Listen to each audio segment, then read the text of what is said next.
Hello and welcome to smart learning. আজকে আমরা নদীর কাজ, নদীর পুনর্জীবন লাভের ফলে গঠিত ভূমিরূপ এবং নদী নকশা এই সংক্রান্ত বিষয়ে আলোচনা করব। এর আগে আমরা নদী সংক্রান্ত গুরুত্বপূর্ণ যে টার্মসগুলো হয় সেগুলো দেখেছি এবং আরও অন্যান্য গুরুত্বপূর্ণ বিষয় দেখেছি। তো আজকে আমরা নদীর কাজ, তার ফলে উদ্ভূত ভূমিরূপ নিয়ে আলোচনাটা শুরু করব। তো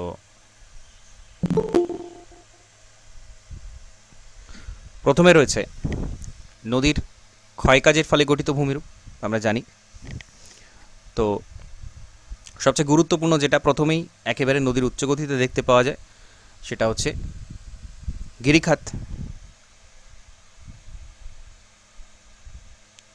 গিরিখাত দেখতে পাওয়া যায় এবং গিরিখাত মূলত দু ধরনের হয়ে থাকে, আমরা জানি। আই আকৃতির এবং ভি আকৃতির, এই দুটো ধরনের হয়ে থাকে। হ্যাঁ, এটা কানেকশন প্রবলেম, এটা কানেকশন প্রবলেম, একটু পরে ঠিক হয়ে যাবে। ওকে,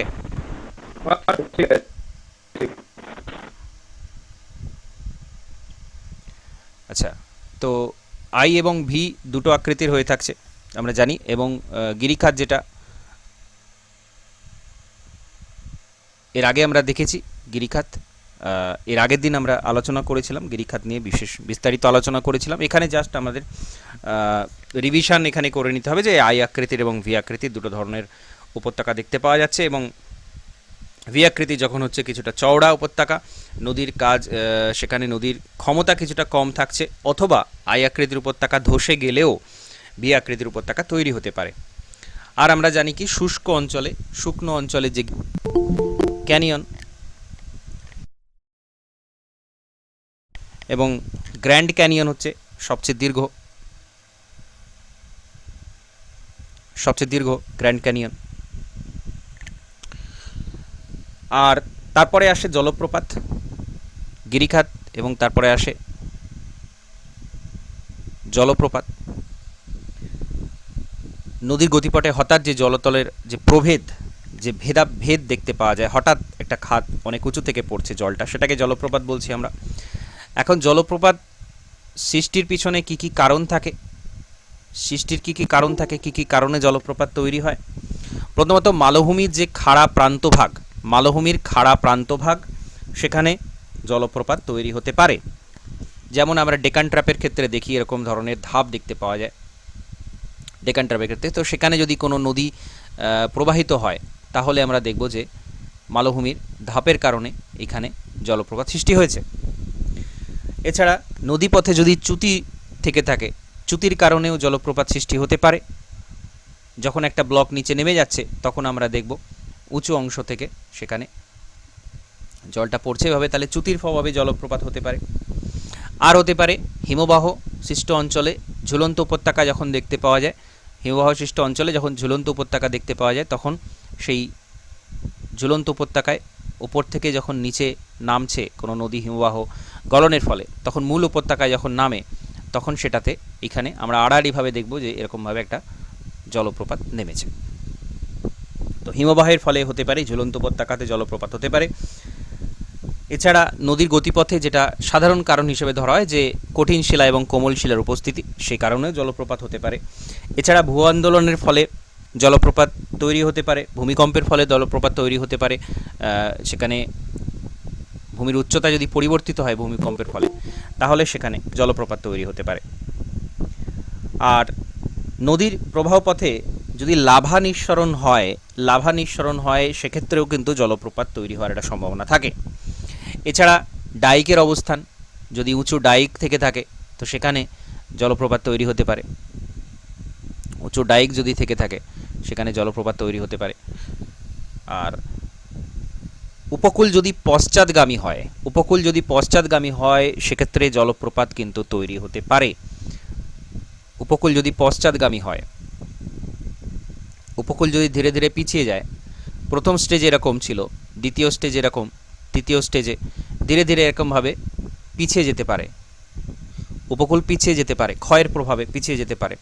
এবং শুধুমাত্র জলপ্রপাত তৈরি নয়, অনেক জলপ্রপাতই আছে যারা কিন্তু পশ্চাৎ অপসারণ করে, পিছন দিকে জলপ্রপাতটা কিন্তু আস্তে আস্তে সরে যায়। পিছন দিকে জলপ্রপাতটা আস্তে আস্তে সরে যায়, কারণ ক্রমাগত এখানে নদী ক্ষয়কাজ করছে এবং আমরা জানি জলপ্রপাত একটা উচ্চ গতিতে তৈরি হয়, ভূমিরূপটা উচ্চগতির তো ভূমিরূপ, তো সেখানে নদীর গতিবেগ স্বাভাবিকভাবে বেশি থাকে, তো এখানে জলপ্রপাত পিছন দিকে সরে যেতে থাকে, এটাকে জলপ্রপাতের পশ্চাদপসারণ বলা হচ্ছে। এবং আমরা যদি দেখি তো নায়াগ্রা জলপ্রপাত কিন্তু এরকমভাবে পশ্চাদপসারণ করে, তার প্রমাণ রয়েছে যে বহুদিন ধরে নায়াগ্রা জলপ্রপাত পশ্চাদপসারণ করছে এবং প্রায় মনে করা হয় যে প্রায় 11 কিলোমিটার নায়াগ্রা জলপ্রপাতটা পিছনে সরে গিয়েছে। আর আমরা জানি যে জলপ্রপাত সবচেয়ে যে উঁচু জলপ্রপাত সেটা হচ্ছে সল্টো অ্যাঞ্জেল কারাওকারুনি উপনদী, ওরিনিকের উপনদী কারাওকারুনি, তার মধ্যে রয়েছে সল্টো অ্যাঞ্জেল, যেটা ভেনেজুয়েলাতে রয়েছে 980 মিটার উচ্চতা, 980 মিটার, যেটা হচ্ছে পৃথিবীর সবচেয়ে উঁচু জলপ্রপাত। আর জলপ্রপাতের যে শ্রেণীবিভাগগুলো এটা অলরেডি আমরা আগের দিন দেখেছি, আজকে আমরা শ্রেণীবিভাগের মধ্যে যাচ্ছি না, জাস্ট উদাহরণটা বলবো যে কোনটা কি ছিল, উদাহরণটা জাস্ট একটু বলবো। সেটা হচ্ছে ক্যাটারাক্টের যে উদাহরণ সেটা হচ্ছে নীলনদ, খার্তুম থেকে আসোয়ান পর্যন্ত নীলনদে 6টা ক্যাটারাক্ট লক্ষ্য করতে যায়। তো নীলনদে কিন্তু ক্যাটারাক্ট রয়েছে, কাসকেড,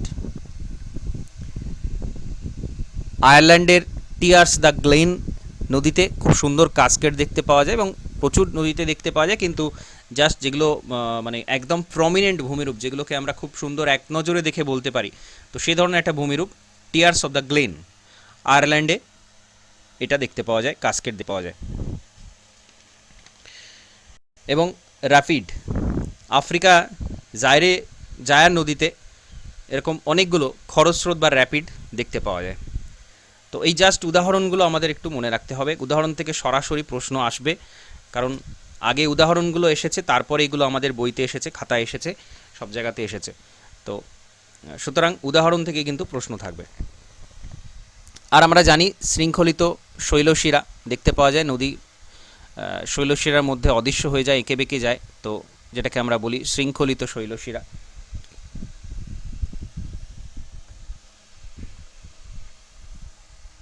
ইন্টারলকিং স্পার যেটাকে বলা হয়, এখানে 1 নম্বর চিত্রে যেটা দেখা যাচ্ছে ইন্টারলকিং স্পার।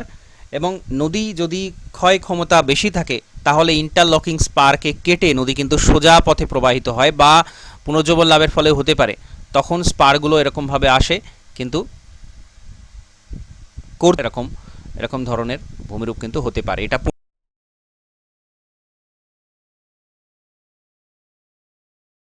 পুনর্জীবন লাভের ফলেও হতে পারে, নদী ক্ষয় ক্ষমতা ফিরে পায়, তার ফলে আর এঁকে বেঁকে প্রবাহিত হয় না, একেবারে সোজাভাবে প্রবাহিত হয়, কেটে উপত্যকাকে সরাসরি সোজাভাবে কেটে প্রবাহিত হয়, তখন এই ট্রাঙ্কেটেড স্পারটা তৈরি হয়। প্রথমে ইন্টারলকিং স্পার হয়, সাধারণত ইন্টারলকিং স্পারই হয়, কিন্তু নদী ক্ষয় ক্ষমতা ফিরে পেলে যে কোনো কারণে নদীর পুনর্জীবন লাভের যে কারণগুলো রয়েছে সেই কারণগুলোর ঘটলেই কিন্তু এখানে ট্রাঙ্কেটেড স্পার তৈরি হতে পারে।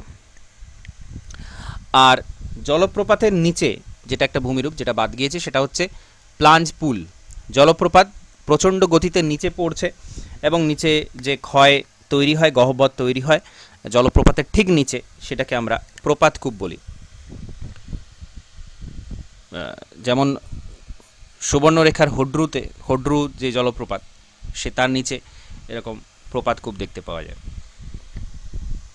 আর রয়েছে পটহোল বা মন্থকূপ, প্রচুর দেখতে পাওয়া যায়। এটা যে সমস্ত মালভূমি অঞ্চলের উপর দিয়ে যে সমস্ত নদী বয়ে চলে তার নিচে যে সমস্ত শিলা থাকে, কঠিন শিলা, শক্ত শিলা, সেখানে কিন্তু প্রচুর পরিমাণে এরকম মন্থকূপ বা পটহোল দেখতে পাওয়া যায়। তো এগুলো নদীর ক্ষয়কাজের ফলে গঠিত ভূমিরূপ এবং তার উদাহরণগুলো। আর সঞ্চয় কাজের ফলে নদী মধ্যগতিতে, সঞ্চয় কাজের ফলে যেটা সবচেয়ে গুরুত্বপূর্ণ সেটা হচ্ছে প্লাবনভূমি। প্লাবনভূমি নদী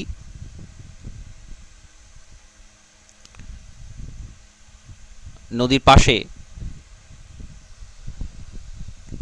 এমন এক সমতল ভূভাগ যেটা অবক্ষিপ্ত পদার্থ দ্বারা তৈরি হয়েছে। তো নদীর আশপাশে নদীর অবক্ষেপ যতদূর পৌঁছায় সেই পুরো এলাকাটাকেই বলা হচ্ছে প্লাবনভূমি। আর প্লাবনভূমি নদীর একেবারে পাশেই যে উঁচু বাঁধ মতো তৈরি হয় সেটাকে বলা হচ্ছে স্বাভাবিক বাঁধ। স্বাভাবিক বাঁধ। এবং আরেকটা গুরুত্বপূর্ণ বিষয় সেটা হচ্ছে লিওপোল্ড আর ওলম্যান তারা নদী সংক্রান্ত যে গবেষণা সেখানে তারা বলছেন যে একটা স্বাভাবিক নদী প্রবাহ বন্যার সময় প্রায় দুগুণের কাছাকাছি পার্শ্বক্ষয় করে থাকে, যেটা কিনা পুরোপুরি সঞ্চিত হয় প্লাবনভূমিতে। পুরোপুরি প্লাবনভূমিতে সঞ্চিত হতে দেখতে পাওয়া যায়। তো এই জায়গাতে সঞ্চিত হয় প্লাবনভূমি পুরো অংশটা। আর এখানে অবক্ষেপ তিনটে টাইপের হয়: ঢাল বরাবর অবক্ষেপ, নদী প্রবাহ যে খাত তার মধ্যেকার অবক্ষেপ এবং নদীর দুই পাড়ের অবক্ষেপ। তিনটে টাইপের অবক্ষেপ দেখতে পাওয়া যায়। এবং প্লাবনভূমি সমস্ত বড় বড় নদীরই কিন্তু প্লাবনভূমি থাকে। আর এই যে উঁচু অংশটা, প্লাবনভূমির এই যে উঁচু অংশটা, এটাকে বলা হচ্ছে স্বাভাবিক বাঁধ, ন্যাচারাল লেভি বলা হচ্ছে, স্বাভাবিক বাঁধ বলা হচ্ছে। এবং এটা কিন্তু 1 থেকে 1.5 কিলোমিটার পর্যন্ত যেতে পারে। এই যে চওড়া, এটা 1 কিলোমিটার থেকে 1.5 কিলোমিটার পর্যন্ত চওড়া হতে পারে। আর এই প্লাবনভূমির ঠিক পেছন দিকে খাত অংশে যখন জল জমে, বন্যার জলটা যখন জমে যায় খাত অংশে, সেটাকে কি বলা হয়? পশ্চাৎ জলাভূমি, ব্যাক সোয়াম্প বলা হয়। পশ্চাৎ জলাভূমি বা ব্যাক সোয়াম্প, পশ্চাৎ জলাভূমি বা ব্যাক সোয়াম্প, এরকম প্রচুর দেখতে পাওয়া যায়। ভাগীরথী হুগলিতেই দেখতে পাওয়া যায়। স্বাভাবিক বাঁধের পিছনে অনেক এরকম ধরনের পশ্চাৎ জলাভূমি দেখতে পাওয়া যায়। আর গুরুত্বপূর্ণ যেটা সেটা হচ্ছে অশ্বক্ষুরাকৃতি হ্রদ। আমরা জানি নদী যখন মিয়েন্ডার দেখতে পাওয়া যায়, নদীতে যখন নদী বাঁক যখন অনেক বেশি হয়ে যায়, তখন নদী তার আঁকাবাঁকা পথ পরিত্যাগ করে সোজাভাবে চলতে থাকে। এবং এই যে পরিত্যক্ত অংশটা সেটাকে আমরা অশ্বক্ষুরাকৃতি হ্রদ বলি। তো এটা সকলেই জানে। মুর্শিদাবাদের কাছে ভাগীরথী পাড়ে দেখতে পাওয়া যায়, অক্সবো লেক বলা হয়। এটাকে আরেকটা নাম রয়েছে, সেটা হচ্ছে মট লেক বা অক্সবো লেক। আর নদী বাঁক যেটা মিয়েন্ডার কথাটা এসেছে তুরস্কের যে বাঁকবহুল নদী মিয়েন্ড্রস, সেখান থেকে মিয়েন্ডার কথাটা এসেছে। মিয়েন্ডারের মধ্যে জল যে প্রবাহিত হয় সেটা কিন্তু জল ঘুরতে ঘুরতে প্রবাহিত হয়। মিয়েন্ডারের মধ্যেকার জল ঘুরতে ঘুরতে প্রবাহিত হয়, যেটাকে বলা হয় হেলিক্যাল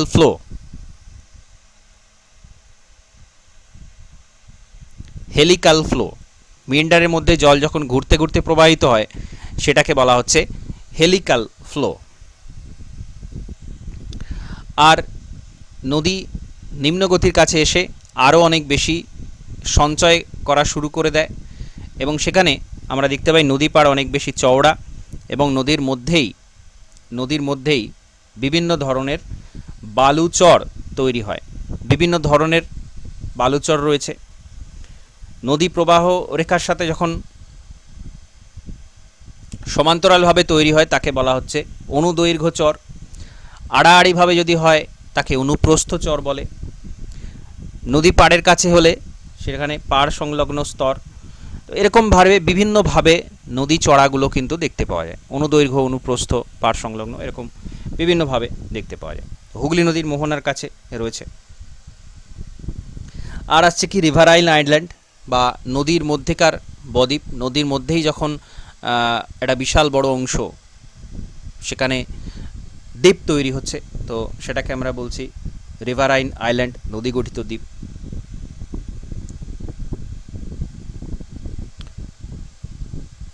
ইলহা দা ম্যারাজো সেটা কিন্তু সবচেয়ে বড়, পৃথিবীর সবচেয়ে বড়। অনেক বইতে আবার এটা মাজুলি করা আছে, কিন্তু মাজুলি সবচেয়ে বড় নয়। এলহাদা ম্যারাজো এটাই কিন্তু সবচেয়ে বড় নদী গঠিত দ্বীপের মধ্যে পড়বে, যেটা ব্রহ্মপুত্রে রয়েছে, আসামে রয়েছে মাজুলি।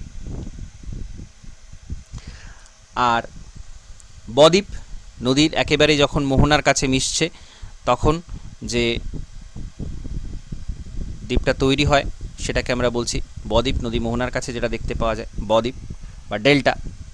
ডেল্টার 3টে লেয়ার থাকে, একটা বদ্বীপের 3টে লেয়ার থাকে। কি কি সেটা? ওপরের যে অংশ সেটাকে বলে টপসিড বেডস, টপসিড বেডস বা যেটাকে আমরা বদ্বীপের উপরের স্তর বলি। বদ্বীপের উপরের স্তর সেটাকে বলা হচ্ছে টপসিড বেল্ট। মাঝের যে স্তরটা থাকে সেটাকে বলা হচ্ছে ফরসেড বেডস।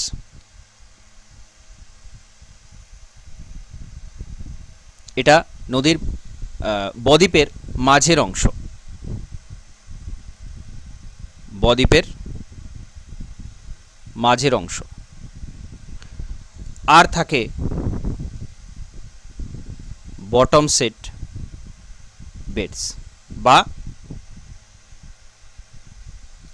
নিম্নভাগের স্তর। এই 3টে লেয়ার বদ্বীপের মধ্যে দেখতে পাওয়া যায়। আমরা জানি গঙ্গা ব্রহ্মপুত্র মিলিত যে বদ্বীপ সেটা পৃথিবীর বৃহত্তম বদ্বীপ, যার আয়তন হচ্ছে ৭৫,০০০ স্কোয়ার কিলোমিটার।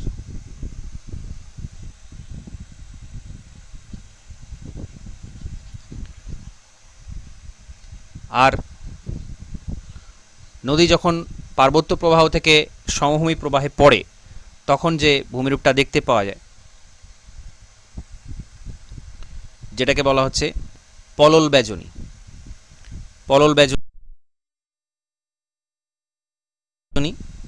উপরের অংশ থেকে নদী যখন উপর থেকে নিচে পড়ে তখন চারিদিকে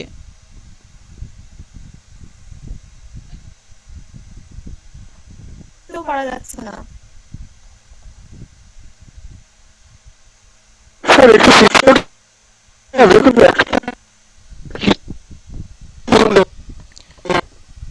হ্যাঁ আমি বুঝতে পারছি, কানেকশানের জন্য হচ্ছে।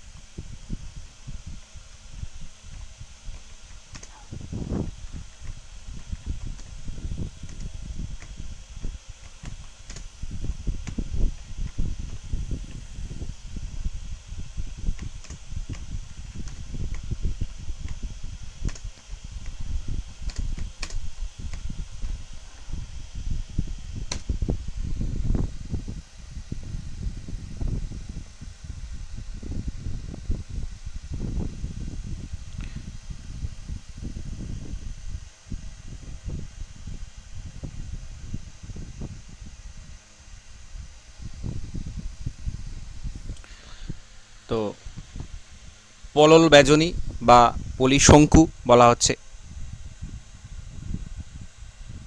পলিশঙ্কু বা পলল বেজনী, পলল পাখা যেটাকে বলা হয়।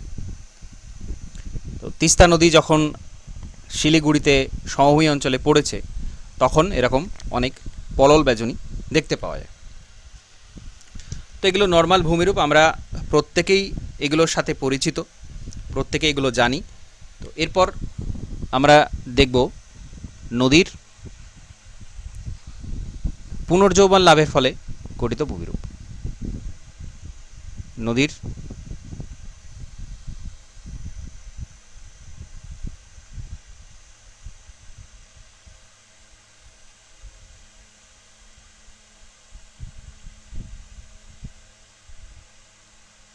পুনর্যৌবন লাভের ফলে গঠিত ভূমিরূপ, যেটা প্রথমেই দেখতে পাওয়া যায়, মানে সবচেয়ে গুরুত্বপূর্ণ যে ভূমিরূপটা সেটা হচ্ছে উপত্যকার মধ্যে উপত্যকা, উপত্যকার মধ্যে উপত্যকা,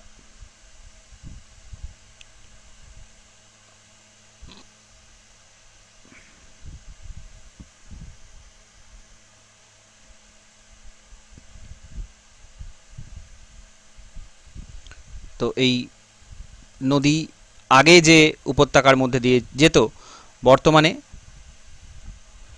উচ্চতা বৃদ্ধির ফলেই হোক, জলপ্রবাহ বৃদ্ধির ফলেই হোক, জলবায়ু পরিবর্তন যে কোনো কারণেই পুনর্জীবন লাভ ঘটুক না কেন, নদী কিন্তু আরেকটা ধাপ নিচে নেমে যায় বা আর একটা দুটো ধাপ নিচে নেমে যায়। তো উপত্যকার ভেতরে আর একটা উপত্যকা তৈরি হয়। এটা ছিল পূর্বের উপত্যকা, এখন বর্তমানে এই উপত্যকাটা দিয়ে প্রবাহিত। তো এই জন্যে এটাকে বলা হচ্ছে উপত্যকার মধ্যে উপত্যকা বা valley in valley, valley in valley. Colorado নদীর গ্র্যান্ড ক্যানিয়ন অঞ্চলে এরকম দেখতে পাওয়া যায়। ভ্যালি ইন ভ্যালির এক্সাম্পল হচ্ছে কলোরাডো নদীর গ্র্যান্ড ক্যানিয়নে এরকম দেখতে পাওয়া যায়। এবং এই যে পুনর্যৌবন লাভ, এখানে একটা ধাপ যখন আরেকটা ধাপের সাথে মিলছে, তো সেই যে অংশটা সেটাকে বলা হচ্ছে নিক পয়েন্ট, নিক পয়েন্ট বা নিক বিন্দু, যে খাঁজের সৃষ্টি হচ্ছে নিক পয়েন্ট বলা হচ্ছে। অনেক সময় এরকম নিক পয়েন্টেতেই জলপ্রপাত তৈরি হতে পারে। এবং যদিও মস্তকমুখী ক্ষয়কার্য যদি হয়, তাহলে নিক পয়েন্টগুলো অনেক সময় অদৃশ্য বা অবলুপ্তও হয়ে যেতে পারে, মেবি অবলুপ্ত হয়ে যেতে পারে। নিক পয়েন্টে যদি মস্তকমুখী ক্ষয়কার্য হয়, তখন অনেক সময় নিক পয়েন্টগুলো অদৃশ্য হয়। এটা রয়েছে। আর কর্তিত নদীবাঁক দেখতে পাওয়া যায়।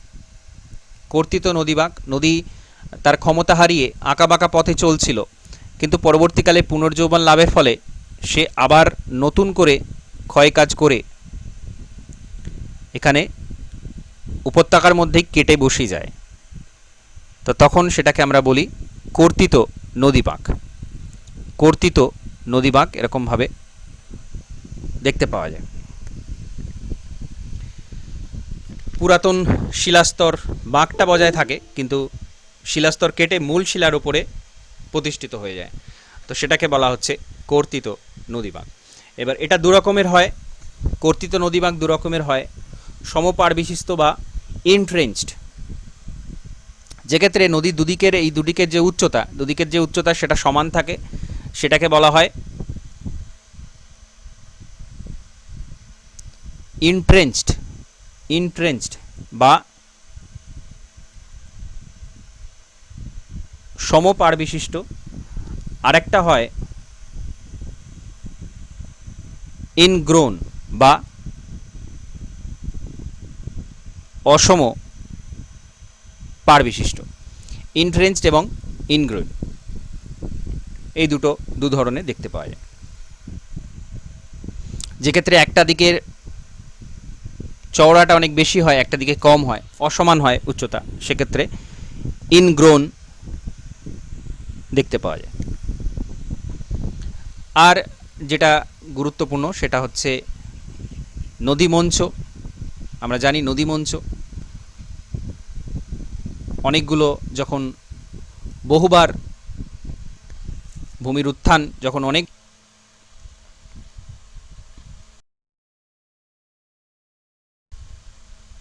ধাপের মতো অনেকগুলো তৈরি হয় নদীর মধ্যে, অনেকগুলো ধাপ তৈরি হয়, যেটাকে আমরা বলছি নদী মঞ্চ।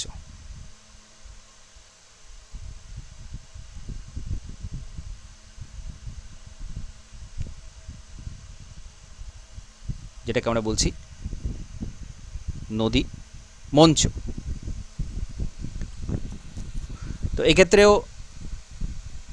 দুরকম হতে পারে, দুদিকের পাড় সমান হতে,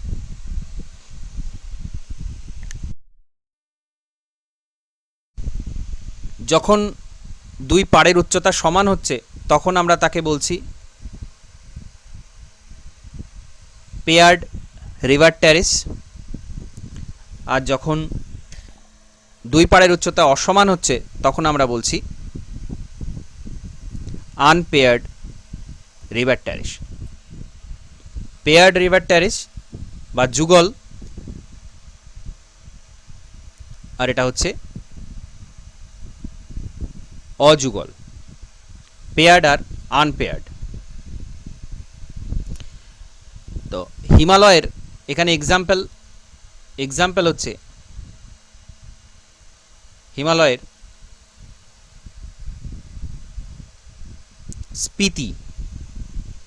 স্পিতি নদীতে এরকম ধরনের অনেক ধাপ, অনেক টেরেস লক্ষ্য করা যায়। এটা গুরুত্বপূর্ণ।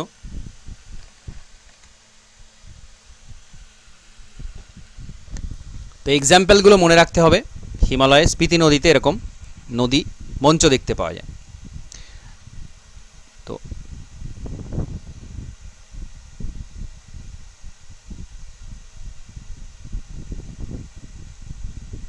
এরপর যেটা গুরুত্বপূর্ণ সেটা হচ্ছে ড্রেনেজ প্যাটার্ন। ড্রেনেজ প্যাটার্ন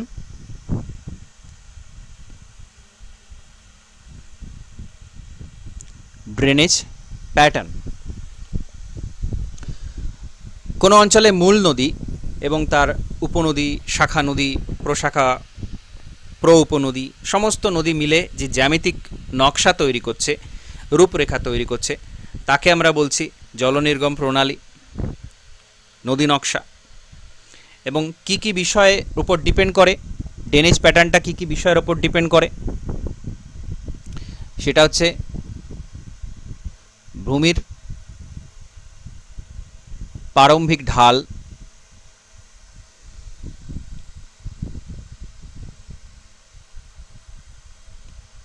শিলার বিন্যাস,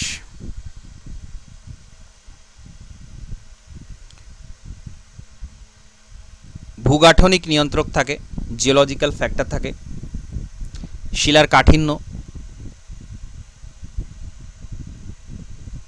শিলার কাঠিন্যের উপর ডিপেন্ড করে, ফাটল ও চ্যুতির উপস্থিতি,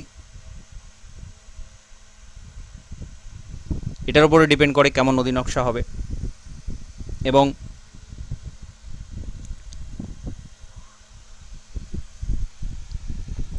জলবায়ু, কারণ জলবায়ুর উপরে বৃষ্টিপাত নির্ভর করছে, কী ধরনের কতটা পরিমাণ বৃষ্টিপাত সেখানে হয়। তো এই সমস্ত বিষয়ের উপর ডিপেন্ড করে কোনো অঞ্চলের নদী নকশা ডেভেলপ করে, কোনো অঞ্চলের নদী নকশা তৈরি হয়। তো সবচেয়ে বেশি যেটা দেখতে পাওয়া যায়, যেখানে বৃষ্টিবহুল যেখানে অঞ্চল যেখানে প্রচুর বৃষ্টি হয়, সেখানে দেখতে পাওয়া যায়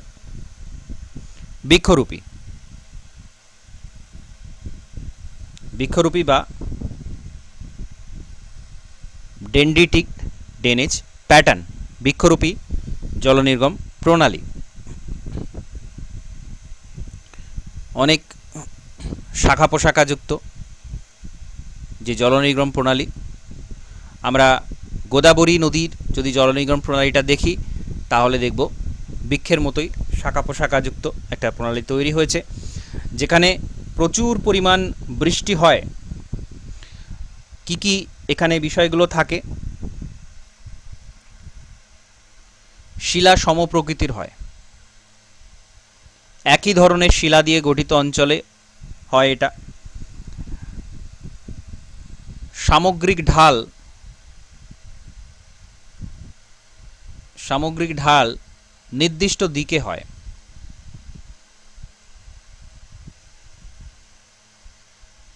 সামগ্রিক ঢাল একটা নির্দিষ্ট দিকে হয়। এবং আর্দ্র জলবায়ু, যেখানে প্রচুর বৃষ্টি হয় সেই জায়গাতে মূল নদীগুলোর সাথে উপনদীগুলো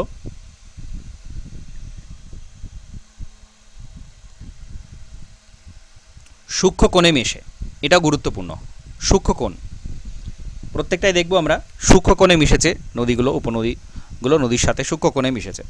তো শিলা সমপ্রকৃতির, সামগ্রিক ঢাল একটা নির্দিষ্ট দিকে থাকে এবং আর্দ্র জলবায়ু অঞ্চল হয় এবং সূক্ষ্ম কোণে মেশে।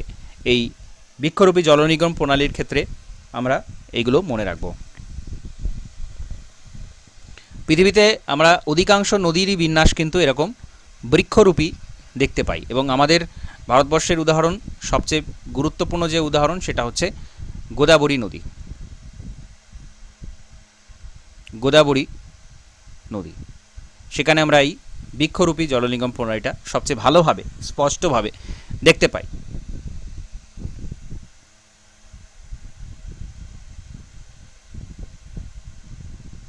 বৃক্ষরূপের পর যেটা রয়েছে সেটা হচ্ছে আয়তকার জলনিগম প্রণালী। মূল নদীর সাথে সমকোণে এসে মিলছে। নদীগুলো মূল নদীর সাথে সমকোণে এসে মিলছে। আয়তাকার জলনিগম প্রণালীর ক্ষেত্রে এরকম দেখতে পাওয়া যায়, সমকোণে এসে মেলে। তো যেখানে মাঝারি বৃষ্টিপাত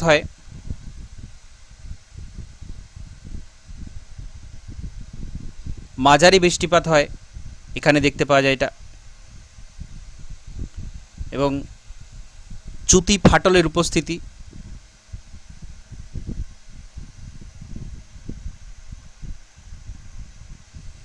এখানে দেখতে পাওয়া যায়।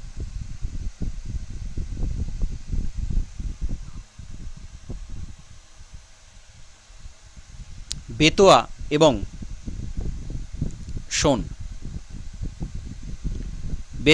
সোন, যমুনার উপনদী এবং গঙ্গার উপনদী, এই দুটো উপনদীতে এই আয়তাকার জলনিগম প্রণালীটা দেখতে পাওয়া যায়। তাহলে এটা যখন সমকোণে এসে মিশছে, দারুণ ফাটলের উপস্থিতি দেখতে পাওয়া যাচ্ছে এখানে, এবং মধ্যম বৃষ্টিপাত, মাঝারি বৃষ্টিপাতযুক্ত অঞ্চলে আয়তাকার জলনিগম প্রণালীটা দেখতে পাওয়া যায়।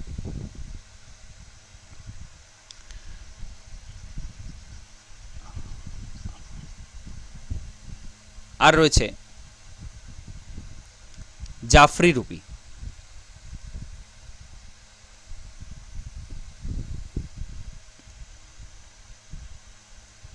বা আমরা যেটাকে বলি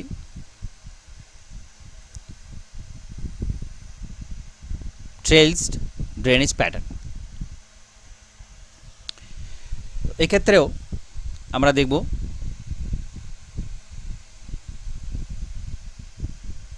নদীগুলো প্রত্যেকটাই একটা অপরের সমকোণে এসে মিলছে।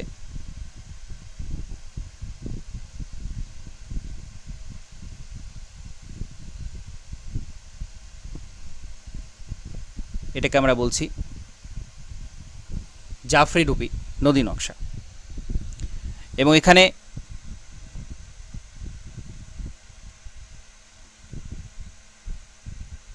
অধিক বৃষ্টিপাত হয়, বৃষ্টিপাত প্রচুর পরিমাণে এখানে হতে দেখতে পাওয়া যায়। আর কি রয়েছে, ঘন চ্যুতি রেখা, অত্যধিক ফাটল,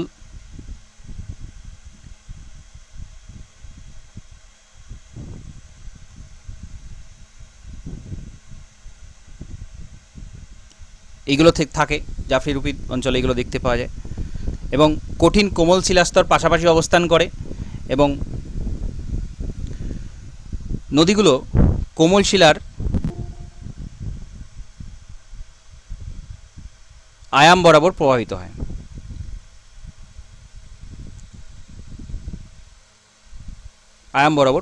তখন এটাকে আমরা বলছি জাফরি রূপী জলনিগম প্রণালী। নদীগুলো পরস্পর সমকোণে মিলিত হয় এবং প্রত্যেকের প্রবাহ পথ সমান্তরাল হয়ে থাকে। আর যেখানে একটু কম দেখতে পাওয়া যায়, জাফরিরই মতো কিন্তু একটু কম, সেটাকে আমরা বলছি উপজাফরি।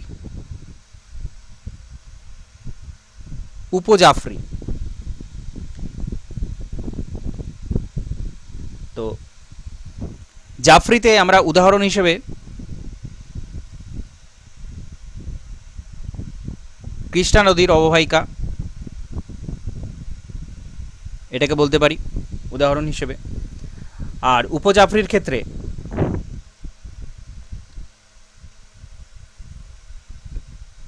মধ্যপ্রদেশের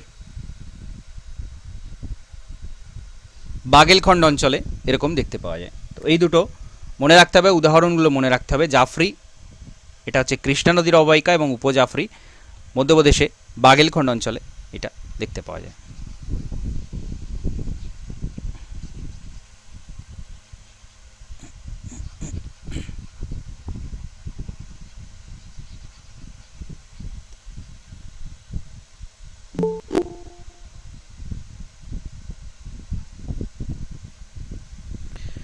আর রয়েছে কেন্দ্রমুখী সেন্ট্রিপিটাল, আমরা জানি যেখানে উঁচু অংশ থেকে নিচু অংশে নদী গিয়ে মিশছে। সেন্ট্রিপিটাল বা কেন্দ্রাভিক বা কেন্দ্রমুখী আমরা বলে থাকি।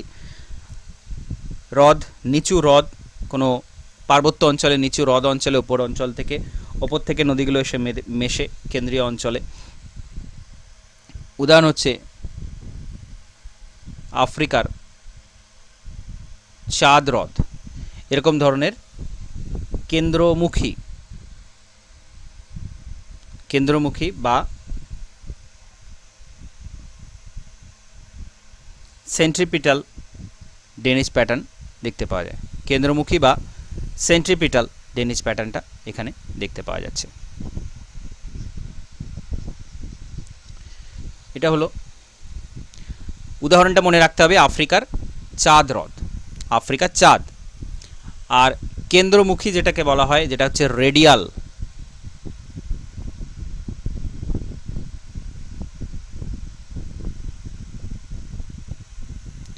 Radial drainage pattern. এখানে কি হচ্ছে, কোনো একটা উঁচু অঞ্চল, সেখান থেকে নদীগুলো বিভিন্ন দিকে ছড়িয়ে পড়ছে, সেটাকে বলা হচ্ছে কেন্দ্রবিমুখী জলনিগম প্রণালী।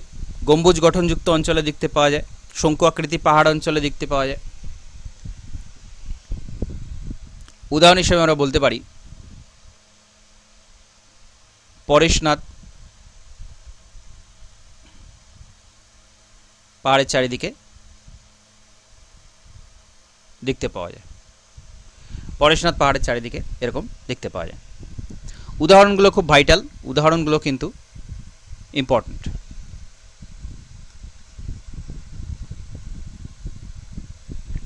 তো রেডিয়াল রয়েছে, আর রয়েছে কি অ্যানুলার ডেনিস প্যাটার্ন। এক্ষেত্রে কি হয়, শঙ্কু আকৃতির বা গম্বুজ আকৃতির পাহাড়কে বেষ্টন করে নদী কিন্তু এরকমভাবে নামতে থাকে এবং তার ঢাল বরাবর এরকম প্রবাহিত হতে দেখতে পাওয়া যায়।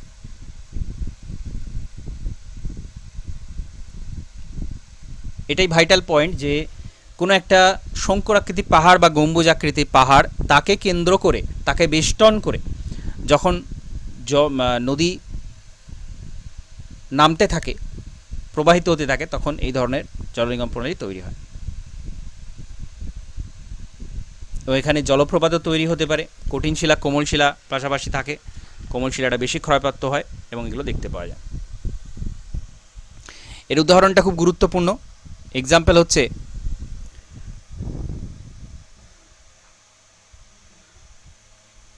যুক্তরাষ্ট্রের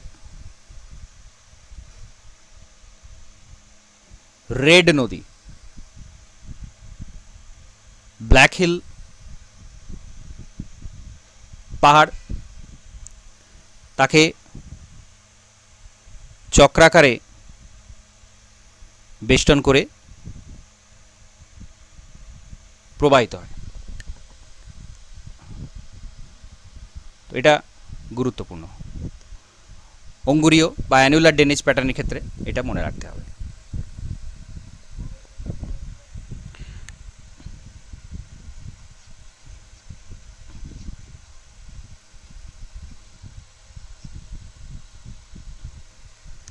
তো এরপর যেটা রয়েছে সেটা হচ্ছে প্যারালাল, সমান্তরাল নদীবিন্যাস বা প্যারালাল ড্রেনেজ প্যাটার্ন। সমান্তরাল বা প্যারালাল ড্রেনেজ প্যাটার্ন, এক্ষেত্রে কি হয়, পরস্পর সমান্তরালে নদী প্রবাহিত হয় এবং একটা নদী আরেকটা নদী প্রায় সমান্তরালে পরস্পর থাকে। তো এটা কেন হয়, সমান্তরাল চ্যুতির ক্ষেত্রে হতে পারে, সমান্তরাল চ্যুতি অবস্থানের ফলে এটা হতে পারে। যেমনটা দেখতে পাওয়া যায় শিবালিক পর্বতের দক্ষিণ ঢালে।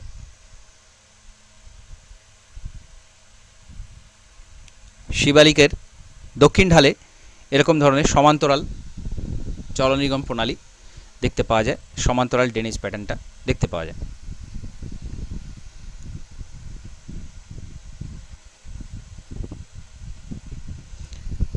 আর রয়েছে বিনুনি আকৃতির নদী নকশা বা যেটাকে আমরা বলি ব্রেডেড স্ট্রিম,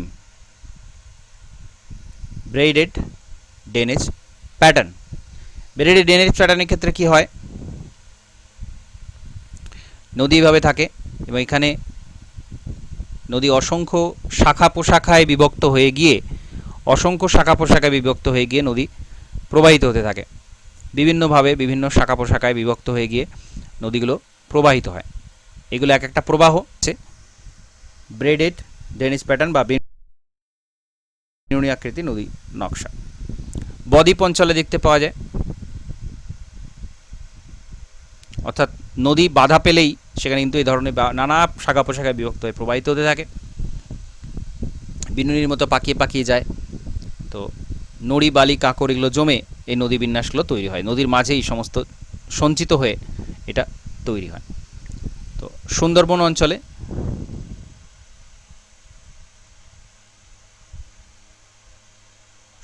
অঞ্চলে এই ধরনের নদী নকশাটা দেখতে পাওয়া যায়।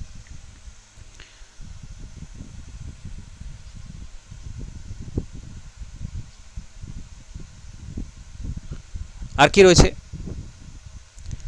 আর রয়েছে বড়শি, বারবেড ড্রেনেজ প্যাটার্ন। বড়শি আকৃতির, বড়শির মতো বাঁকযুক্ত যে নদী নকশা দেখতে পাওয়া যায়।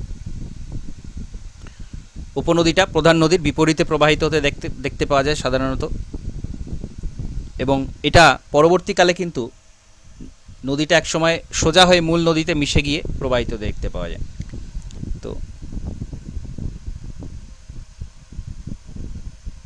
ইন্দ্রাবতী নদীতে আমরা যদি এক্সাম্পল বলি, ইন্দ্রাবতী নদীতে এই ধরনের বড়শির বাঁকের মতো নদী নকশাটা দেখতে পাওয়া যায়।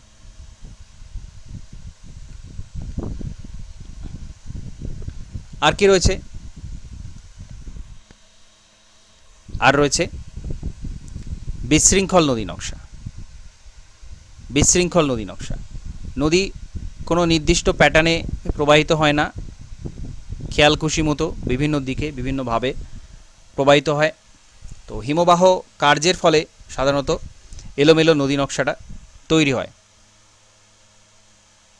হিমবাহের কার্যের প্রভাবে এটা তৈরি হতে পারে। সাধারণত কোনো হ্রদে বা জলাশয়ে গিয়ে নদীগুলো মেশে এবং এর মধ্যে জলাভূমিগুলো পূর্ণ থাকে। মূলত হিমবাহের কার্যের ফলেই কিন্তু এটা তৈরি হয়, এবং অর্থাৎ হিমবাহ কার্যের ফলেই এই বিশৃঙ্খল পরিস্থিতিটা তৈরি হয়। তার আগে নদীটা অবর্তমান ছিল, কিন্তু হিমবাহ এসে পরবর্তীকালে নদীটাকে এরকম বিশৃঙ্খল ড্রেনেজ প্যাটার্ন এটা তৈরি করে। তো এরকম ধরনের প্রত্যেকটা নদী নকশা, এবং সবচেয়ে গুরুত্বপূর্ণ যেটা সেটা হচ্ছে নদী নকশার উদাহরণ। নদী নকশার উদাহরণ প্রত্যেকটা কিন্তু আমাদেরকে মনে রাখতে হবে, কারণ উদাহরণ দিয়ে সাধারণত প্রশ্নগুলো জিজ্ঞাসা করে, বা কী ধরনের ভূমিরূপে এই ধরনের নদী নকশা দেখতে পাওয়া যায় এইগুলো এখানে জিজ্ঞাসা করা হয়। তো ড্রেনেজ প্যাটার্নটা এরকমভাবে আমাদেরকে করতে হবে। ওকে, নেটওয়ার্কের একটু সমস্যা ছিল এখানে, কিছু তো করার নেই, নেটওয়ার্ক একটু স্লো হয়ে রয়েছে নেটওয়ার্ক, তার জন্য এই প্রবলেমটা হচ্ছে। ওকে, তো রেকর্ডের যে পোর্শনটা থাকবে সেখানে এটা স্পষ্টভাবে শোনা যাবে, তো সেখানে আমি রেকর্ডেড পোর্শনটা এখনই প্রোভাইড করে দেব, অসুবিধা নেই। ওকে,